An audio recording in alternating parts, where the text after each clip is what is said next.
What's up, YouTube? It's Rico here, CEO of SourceFind Asia, host of the Made in China podcast, now available on Spotify, and host of the SourceFind Asia YouTube channel. I'm back with another one, hanging out at the Park Hyatt in Guangzhou. I'm sitting here with one of my good friends, known Felipe for how long now? 4 years. 4 years, all right. You want to give a little intro, like what is your first and last name? What do you do in China? My name is Felipe.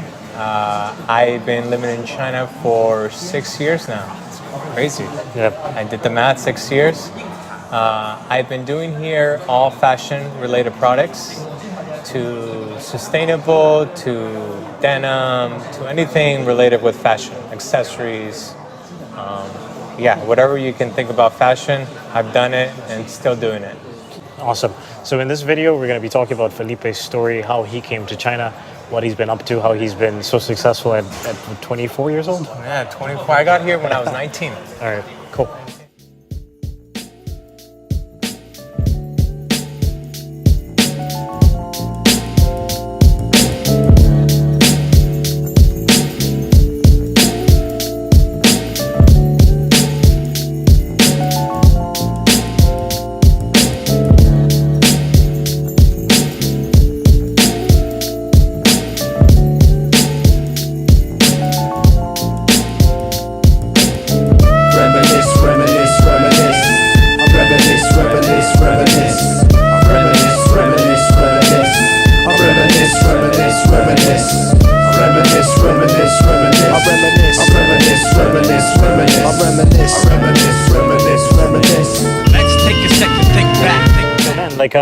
What brought you to China? Let's start at the beginning. It was an interesting story. So I first got to China. Well, my mom was a pioneer of traveling and going abroad. She started going to Japan back in the 90s and traveling through different parts of the United States as well. My mom had experience here in China since 2000, so she was kind of... She's really a pioneer. She was here a pioneer, yeah. And I got to China. I was originally going to go into the military, and she didn't want me to go into the military, and so she said, hey, come to Hong Kong. So we went to Hong Kong, and that's kind of where my eyes opened. And wow, that's a whole world outside the United States. And I got here because of my mom. She brought me out here and kind of showed me, what is China and the potentials that you can be doing in China. And what made me stay here in China was just that first trip. I was in Canton Fair, and I bought the kangaroo sticks. I don't know if you've ever seen them. They're like stilts. Okay. Yeah. And I thought it was a really hot product, and I was like, well, I think this can be sold in the US easily. And sure enough, I dived into it and bought, I remember it was like 150 of those things came to my house, and the whole garage was full of these boxes. And that's where it started. I mean, that, I guess, entrepreneur of buying something and flipping it, it went well. And then I was like, okay, I'm gonna go with some other products. And I started with headphones, and eventually led to something else. And where I came here, it led me to doing the fashion and just being out in the US because of my mom's experience, and coming out to China was something to take the business to the next level. Yeah. So it's a business that's my mom and I. She handles the US side and I handle all the China side. That's how it So what made you pull the trigger and say, like, I'm just going to go to China full time? I saw the opportunity that China had. Yeah. Just because I like that process of the speed of it. It was just everything. You snap your fingers, and not that things happen, crazy fast as to making something, a production happen. I don't know how to explain it to you, but as a design coming to life and, a snap of fingers, no. But the whole process of finding the fabric, doing the design to it, just making the whole design of it come to life, much faster than that happening in the United States. And the thing that also made me stay or come to China was that it was the learning process. China has taught me so much, and to people that I speak to, is a place where it teaches you how to be out of your comfort zone. Yeah. It teaches you how to handle different situations with different cultures, which is the most important thing. So that's what drove me into China, and kind of why I'm still here. Yeah. And just you're always learning. It's just a place where you're constantly learning. It's pretty crazy that you came when you were like 19. Yeah, I came when I was What- 19. I came. what I is mean, that like? I Like- finished high school, and that summer, I went out to Hong Kong, and that's where I was like, well, I'm not going to school. I mean, I saw a lot of friends going to school, but they didn't know what they were going to do. They were Yep. trying to figure it out. I knew that I wanted to do some kind of business, just because I was fortunate enough to be around my mom, because she was always a businesswoman. So I had that. I took that in from her. I learned So from talk about your early days. Like, what was that like coming at 19 and then working with your mom, growing into the business and. Well, I started working with my mom ever since I was 15. Okay. More than 14, actually. My daycares was with my mom. Like, she took me to her job Yeah. with her, you Yeah. know? My summer, I didn't have summer vacations, because either I had football or I was with my mom with her working. Yeah. So I was working in the shop. But I was just always around the business. So I always knew the business things of, like, this is what women like, this is what we have to buy. I always knew something about fashion. I was always into it. But yeah, practically that was how my childhood was always in fashion in the workspace. And how it became bigger and we started scaling it was because we were here dealing with a lot of problems when she was overseas talking, and there was just a lot of communication problems. Samples were not coming out right, and at that time, that was when my, I guess, entrepreneur journey was starting. And I was like, well, I can do this, and I can also sell product. Why not just do it together? So that's what made my decision of, like, okay, well, let's make China a home for now. And So at the beginning, your mom was selling items in the shop, and then how did you become what you are now? Which correct. is like So it started. I mean, it's an interesting journey, because it started with those products, me buying from the Canton Fair and buying just little products from the markets and selling them in the United States. And then just through being here, I did a lot more research into the factory, searching and digging more into reducing costs, Yeah. because we're in a wholesale business where $1 is a big difference. Now, if you're in a retail, because of the volume. correct. So just 50 cents was a big thing. I mean, 50 cents for someone, it's like, as a retail, it's like, oh, that's fine, it's okay. But 50 cents when you're doing 3,000, 4,000 pieces constantly, it adds up. It adds up. So that was my mission. My mission was, how can we reduce the cost? So before, the business model was ordered from this company takes care of the whole thing, but of course that comes with the cost. Yeah. And it's not like it's a bad option, but it's the process of the speed that they were doing it at. They were not. It's when you're doing fashion, you have to work with people that care. It's like your business.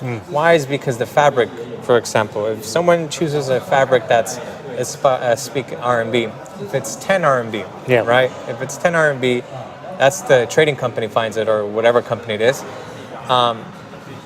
They're going to use that 10 RMB fabric, but as an owner of the company, or as someone that really cares about the pricing, you're going to be able to find it down to maybe 8.5 to 8 RMB. And Yeah. that makes a big difference in cost.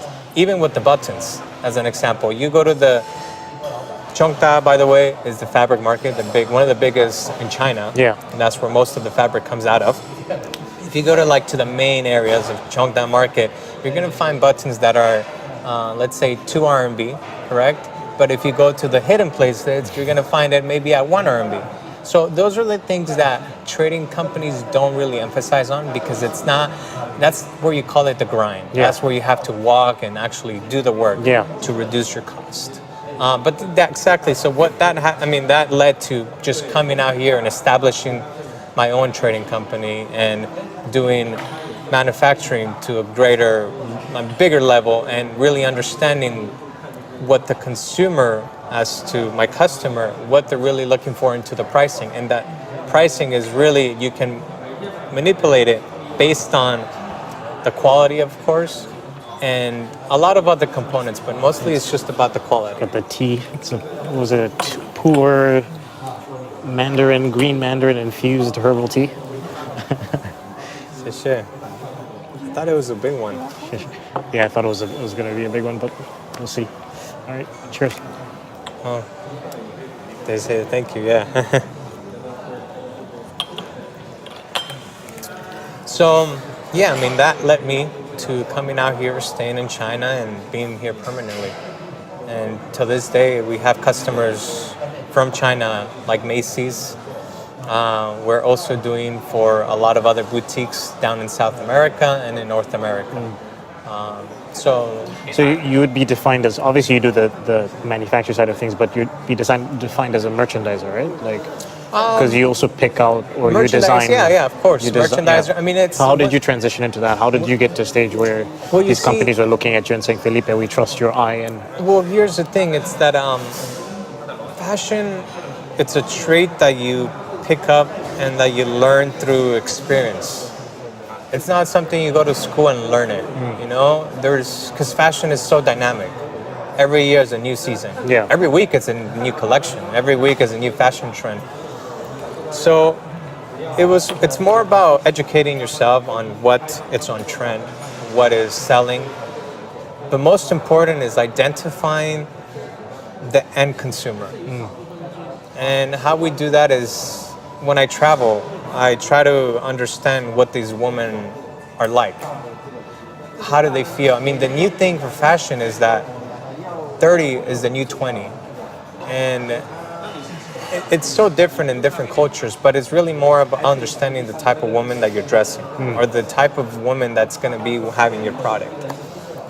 So it's more about educating yourself and trying to have a broader image of the consumer out there. But yeah, it's more through the experience and just picking it up. and then, Yeah. so how do you end up working with a Macy's or something Well, how I like ended that? up with Macys was through my brother's high school friend. She started a brand, so it was more through connections. They just knew what we were capable of doing. Yeah. Based on, I mean, my experience of supplying to U.S. They came to the showroom. They saw, hey, okay, because fashion, it's just when you're manufacturing, there's so many little things that make a big difference. Thank you. There's so many things that make a big difference. For example, stitching, cutting, fabric usage. There's so many variables that if you send it to a Chinese trading company, they're not going to understand your specific needs. And it's not that they're not, I mean, smart. It's just that maybe they're used to the UK customers, or maybe they're used to, I mean, a country in the Middle East. Yeah. But so you see, it's kind of understanding. You talked about that before, I think it was 2 weeks ago when we were hanging out, and you mentioned how, actually I think it was last week, right, when Carl was here, and you mentioned how like there's such a big difference in sizing for, It is. you know, Colombia, for example, versus, you know, Yeah.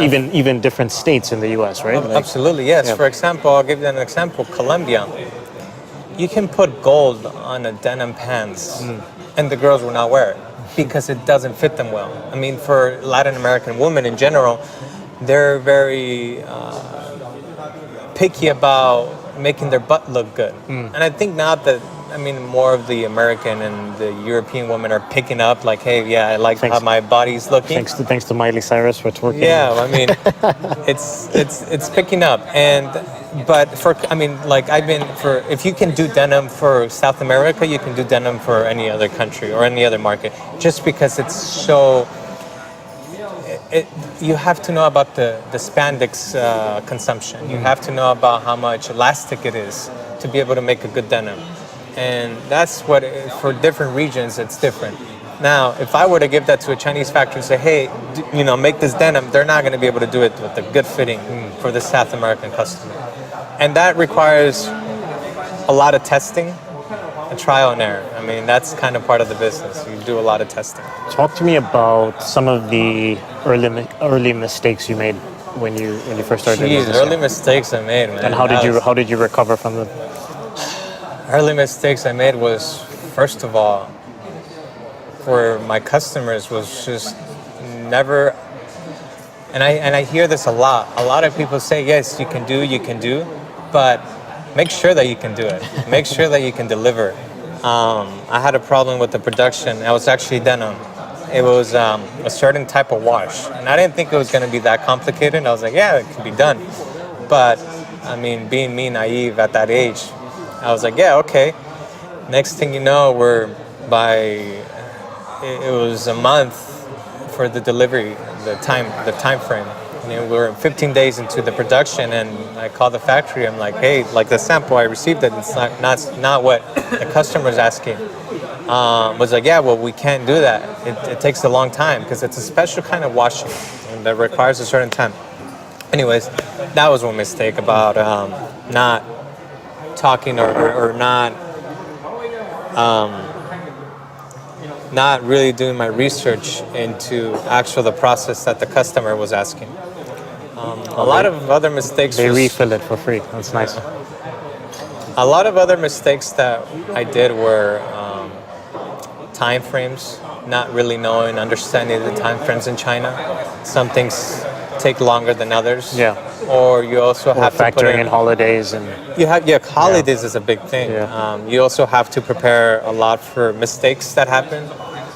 I mean, till this day, you're still learning. I mean, there's always new stuff that you're just constantly learning. It's a really good point about the mistakes because, I mean, I tell clients all the time, I'm like, it's normal. Like, mistakes happen, and absolutely. that's just a normal part of the manufacturing process, and you have to buffer in time to correct those mistakes and double check everything. It's never going to be perfect. You know, there's always something. No. And it's things that there's so many variables into it. Yeah. When you're coming into China or producing or developing a product, just because there's different factories for different things. There's a factory just for the fabric itself.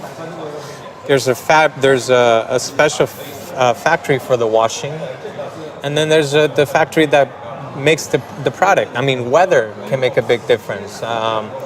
Also, one thing that I learned last year was when there's political meetings happening in China, factories shut down. Yeah. And that had a lot of problems. So there's certain things that you just cannot control. It's stuff that when people are doing business with China, you have to understand that it's not going to go smooth. It's not going to go smooth you all have the to time. have patience. Most important, patience. Patience is The the biggest most thing important I've learned since being in Patience. China is patience. Yeah. Patience is the number one thing. What was like the biggest win that you had? Biggest success? Biggest success was There's that moment where you stick your chest out and you're like, I'm doing it. I think is from a different point of stand view is not about the actual trading itself, but it's when your product is being worn by other people and you see it. Yeah. Not like on a picture or on Instagram, more like you're walking and you're like, oh my God, that's my design, or like we produced that design. And just because you feel that proud moment because everything we design, it's so down to the button, you know, it's a lot of work, but that's what makes a successful fashion brand is when you put a lot of emphasis on the design, not buying stuff from AliExpress. I mean, that's kind of a starting point, but if you want to exceed your fashion business, you have to really work on your designs. That's kind of most important. How do you stand out? I mean, and for us, it's design, is different designs, different fabrics.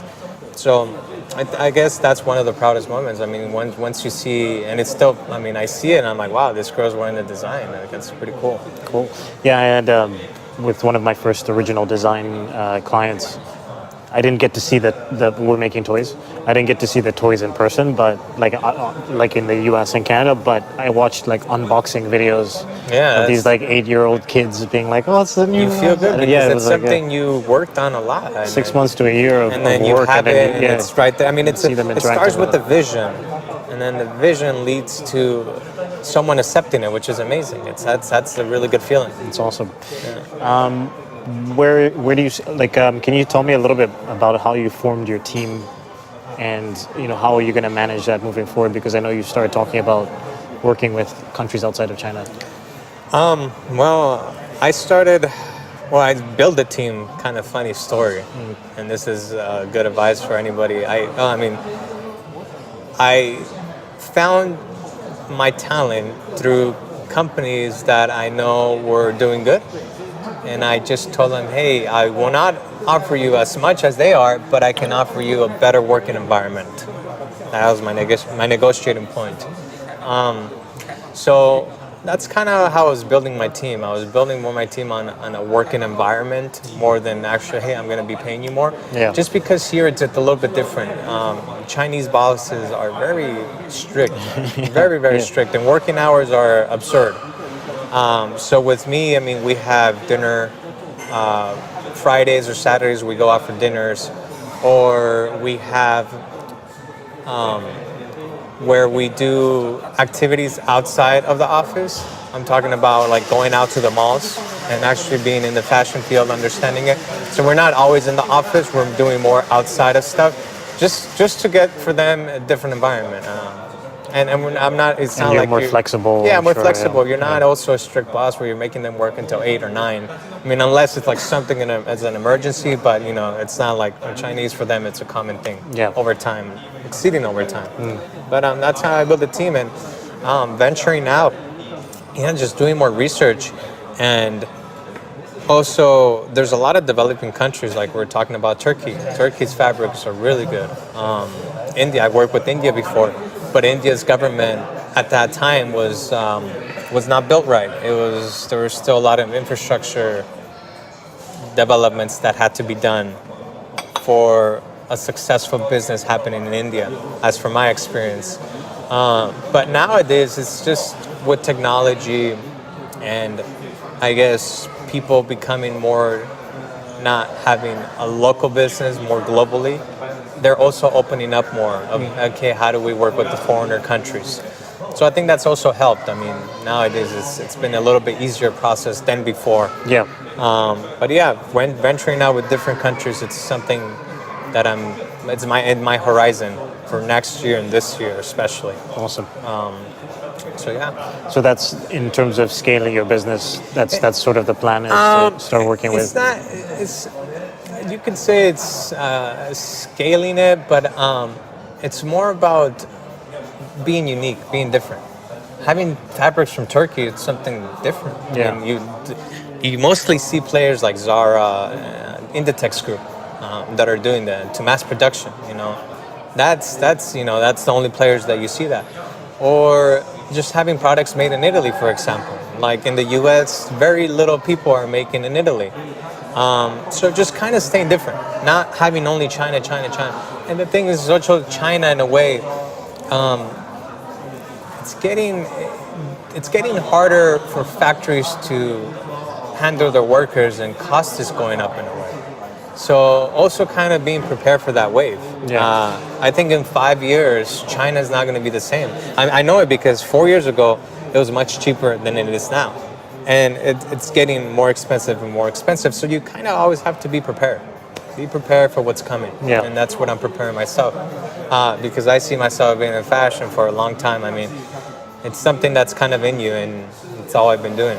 It's funny because a consistent theme with my videos recently have been transitioning out of China, and I think some people misunderstood that I was like I'm leaving China. I'm not leaving China. It's more just you're trying to branch out to other areas so you can have a little bit more safety. Yeah. And like you said as well, it's becoming more expensive to be here. So it's like, if I could be 2 hours outside of China and have a better life, spending less money than I'm spending right now, it makes sense, and then I can still manage my business remotely, and I can still be in China when I need to be in China. Absolutely. So, I mean, and maybe new opportunities can open up in the Philippines. Exactly. Philippines, it's also a place where I traveled. I went there, I think it was last year, and I went there to source a mill.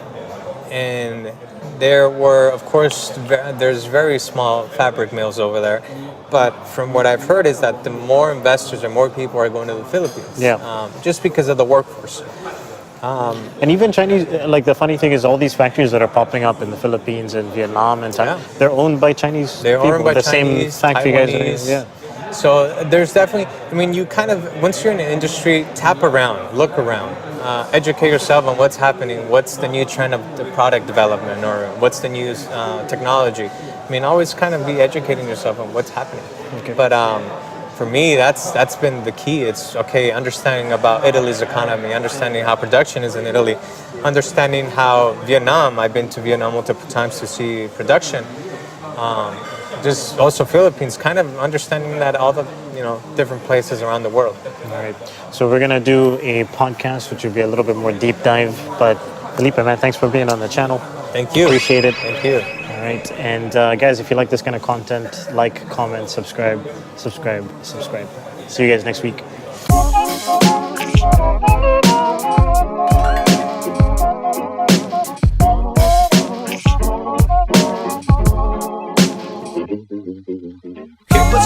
Struggle is not